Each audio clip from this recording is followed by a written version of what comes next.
obviously, but we weren't expecting a win or anything like that. Where this year when we come here, the track's different. I'm in a car I'm super comfortable with, and we know we have a shot to win. We qualified second, so I'm really excited for this race. Got a lot more confidence going in here and hopefully coming out with a win. Floor is open for anyone here in the media center to ask questions. We will start with Matt Weaver. Matt Weaver, short track scene. Working with Campy this year, I mean, obviously you've got Casey there this year, and they've had a lot of success on the super side. Now you add in a William Byron coming in and moonlighting too. I'm curious how much do you, probably not a lot because they're racing in different tracks and they're kind of separated, but how much do you interact with the super teams, and how much are you kind of getting education from the overall Anthony Campy racing experience? Oh, I take as much as I can get. Casey and William, they're both great guys. Every time they go out, I have a headset. I'm listening to everything they say, watching their line, everything. Even some of the races we run, like New Smyrna for Speed Weeks, Casey was there. He helped me a lot there. Here, I've talked to William and Casey, and they've helped. So they're running supers, and I'm running a pro, but there's still like ways we can correlate and agree on things and just talk about like the track surface or stuff like that and the lines we're gonna run. And they're both a huge asset to me as well as Anthony.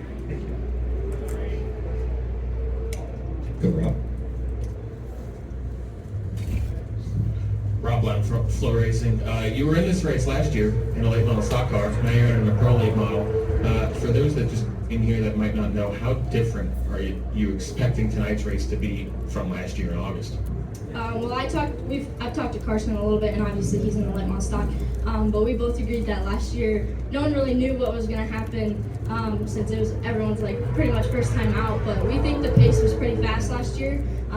Everyone fired off, and like even Dale dropped back a couple spots, and everyone was shocked, but he was there at the end. And so we had a mechanical failure towards the end of the race, but I even think that maybe we fired off a little bit too fast. And just kind of used our stuff up towards the end. So I think this time, since people have watched the race last year and stuff like that, the pace will be a little bit slower.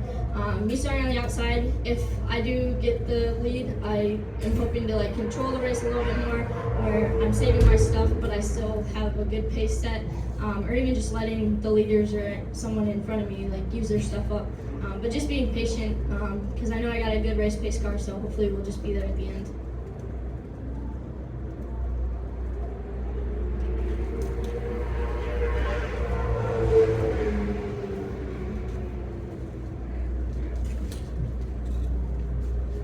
So, Chris Weaver, Fox 8, WGHP. I'll never forget last year when Dale Jr. came up to you and gave you a bit of a handshake and said a couple of nice words. You had that look on your face like, this is cool.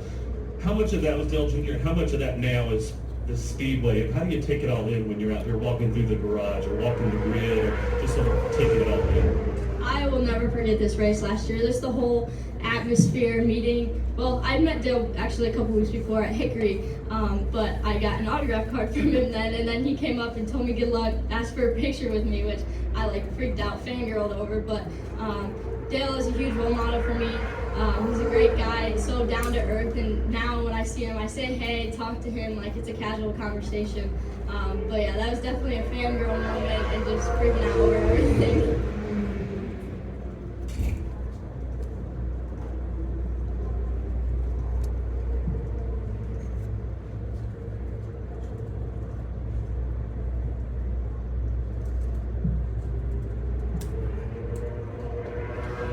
Let's call for questions. If anybody has any for Ms. Hettinger.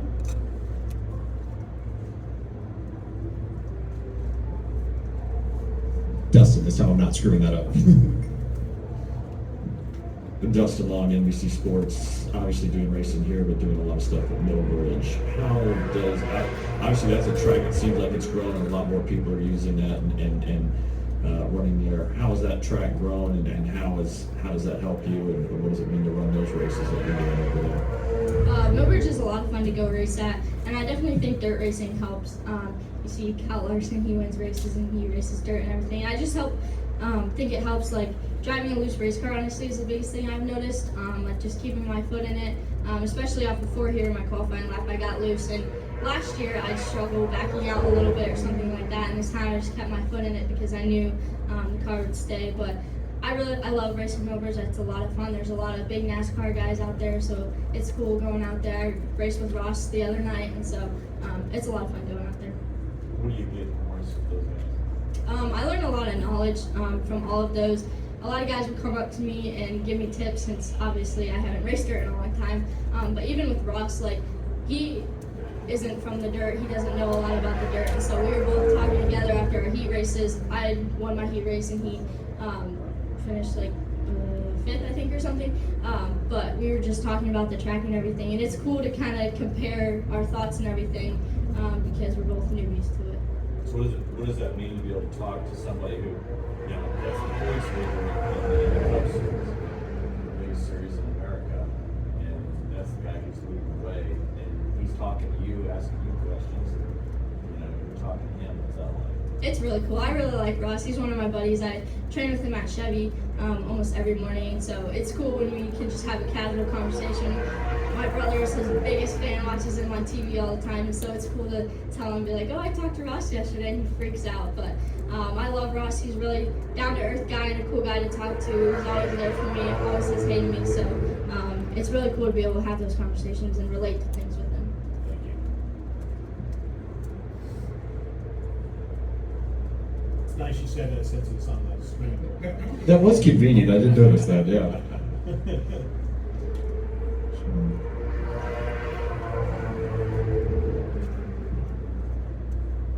You're all covered. So, Katie, we'll let you get to preparations for the big